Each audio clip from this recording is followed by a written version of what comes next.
Hello everyone, welcome back to DIY Geek video channel. In this video I'm going to demonstrate how to solder onto 18650 batteries such as this one. So I needed to repack a Milwaukee battery that has been damaged, actually 1 out of 3 cells or 1 out of 3 batteries, which are 3 of the 18650. One of them is damaged, so I'm just going to replace it with a used one that I know is good. And in order to do that, I need to solder some of the cable onto this 18650.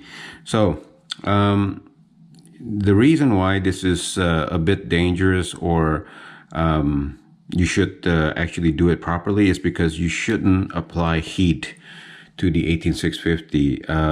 Yeah, so the battery is heat sensitive, obviously, so you do not want to apply tremendous amount of heat from a soldering iron like this.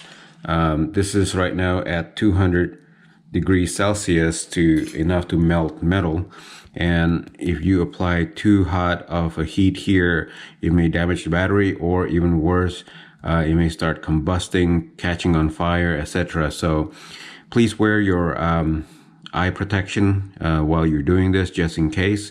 But yeah, so let's get going with the procedures that I always do when I try to solder onto these batteries. Okay, if you have a sandpaper, a coarse one like this one right here, I think this is 100 grit, and this is good, so you can just rub it at the surface where you want to do the soldering. Turn it as you are rubbing it, and keep turning it to make the surface rough. So what we want to do is make a bunch of gouges into the metal itself, deep gouges, so that the actual solder can actually catch. Okay, if you don't have a sandpaper, a rough sandpaper like that, don't use a fine sandpaper, because that's just gonna make the surface actually more fine. What you want to do is probably take a utility knife like this and start making scratches, but you need to do a lot of scratches in order for you to be able to have something for the soldering iron to actually hold on to. All right, so you want to just keep scratching a lot if you don't have any sanding paper, and just keep doing it back and forth, back and forth. There's no particular pattern. That will give you a lot of surfaces for the soldering iron to catch on to. Okay, after you're done with that, you would want to clean it. I usually would recommend alcohol and just a little bit of liquid, not too much, nothing to drench it or anything like that, just a little bit, just to clean it up.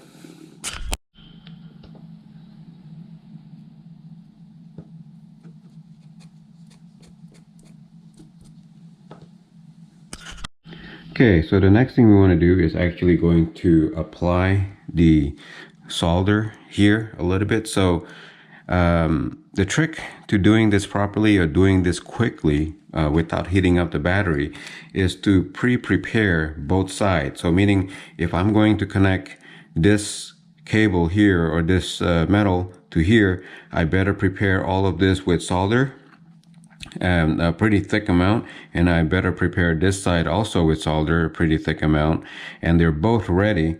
And when I want to connect them together, all I have to do is just melt the solder together, and solder has a much lower melting point, so should just be about 2-3 seconds for me to hold a really hot soldering iron to melt the solder together. So again, we want to have the solder already, a thick blob of it here and a thick blob of it here, so that we can melt it together right away. All right, so we're gonna start by applying the solder to the battery first. Again, so every time you make a contact with the battery, just keep in mind that you cannot stay there for very long. Okay, so if you stay there for more than a few seconds, let go. and let it cool down, and let it, I guess, yeah, cool down. Just keep blowing it and make sure that you're not spending too much time on there. All right, so that's a good amount there. As you can see, it's a blob that is on there, and I'm gonna cool that down and get some of this, I think this is called a resin oil or something like that, not sure, and blow on the battery a little bit more, get a little bit more resin, and I'm just gonna do it one more time real quick. There you go. So that's a really good blob right there. That's good enough to attach this piece right here later on. So now we need to do the same to this piece right here to get a good amount of blob so that we can attach it there.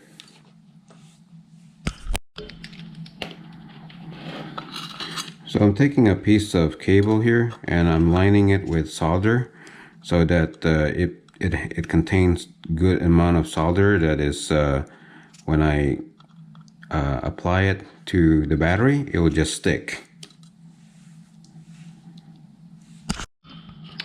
I didn't cut the cable yet on purpose so that I have something to hold, and so this is the critical part here.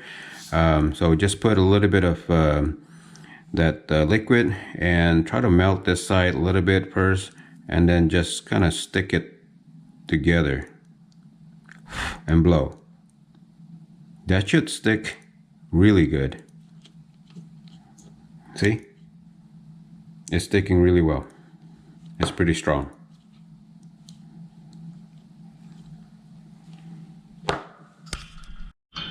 Next, I'll go ahead and remove the plastic sheeting off the cable, and I'm going to roughen it up, kind of like giving it some scratches. Then we are also going to apply some solder on that particular wire there. Start from the tip here so that the heat again doesn't go to the other side as quickly. So you would want to cool it down as you go, because you don't want the heat to go there and melt the other side. That should be enough there. Okay, so finally we're going to connect this cable to this cable, which basically completes this particular connection here.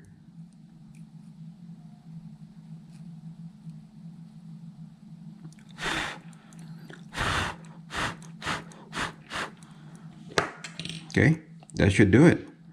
That's a pretty good connection there. And of course you have to remember that this is an exposed cable. Make sure it's protected later on.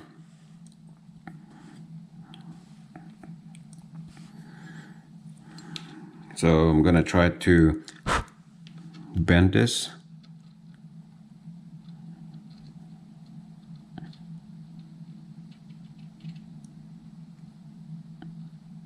Yeah, that's a pretty strong bond right there. All right, so again, the key point here is to roughen up the surface, clean it, and then apply solder on both sides until it's hard. I mean, until you have a lump, and but don't overheat it. Apply it on both sides and get it ready, where all you need to do next is melt the solder for both of them and get it fused together, and that should do it. Okay, well, thank you for watching this video. I hope it's been useful. If you find this video useful for you, would you please give it a thumbs up to help others find this video, and also learn from it and be useful, hopefully. And please subscribe to my channel also. Thank you for watching. Thank you for watching. Please subscribe to my channel to see more do-it-yourself video like these and support my channel. Thank you.